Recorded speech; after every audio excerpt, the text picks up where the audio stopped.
Good morning or good evening. I'm Elliot Tapper, co-editor-in-chief of Hepatology Communications. It's another month, and that means another great issue of HepCom, and I'm thrilled to bring you the highlights in clinical research. This month is actually packed. It's one of the largest issues that we've put together on this editorial team's tenure, and it's hard to choose the best ones to look at.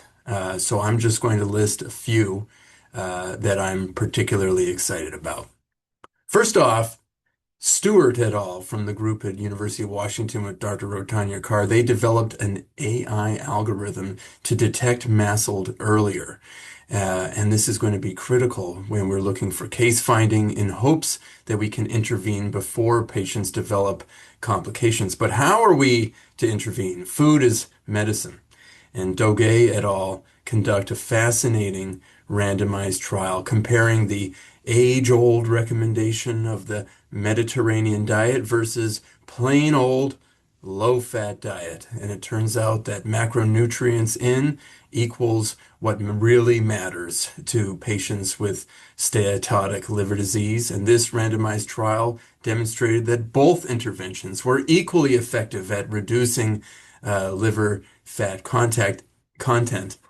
And interestingly, these findings were present irrespective of the PNPLA3 genotype, highlighting that best practices need not be tailored to genotype.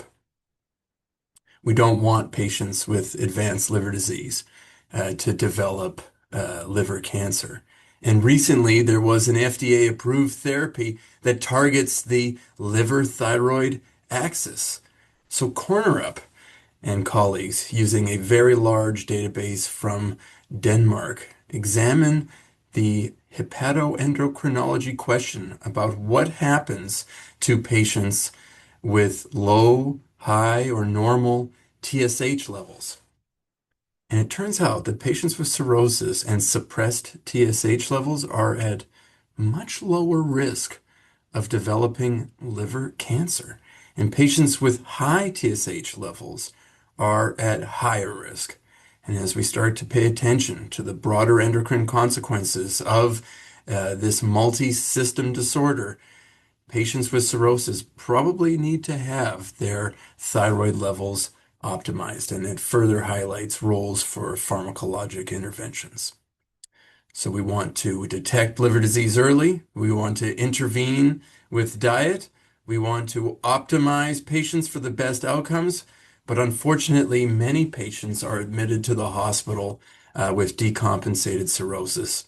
And we're fortunate to publish a paper from 4 European countries led by Dr. Gu, who studied 1.6 million hospitalizations for patients with cirrhosis and found that 1 in 5 of these hospitalizations feature an extrahepatic organ failure, half of which are attributed to kidney failure, and about 40% or more due to respiratory failure, highlighting the importance of optimizing the circulatory system in our patients who are often presenting with comorbid heart failure, diastolic or systolic.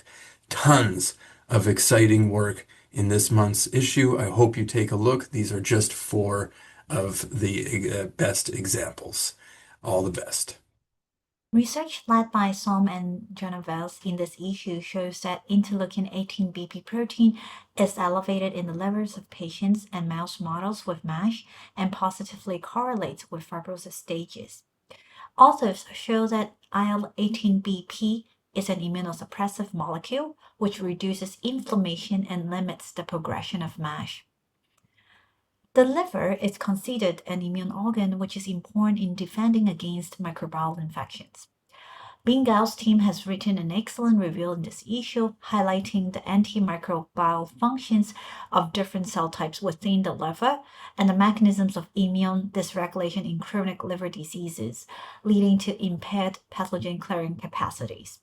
This review might shed light to the design of therapeutic targets for the prevention and treatment of liver-related infections.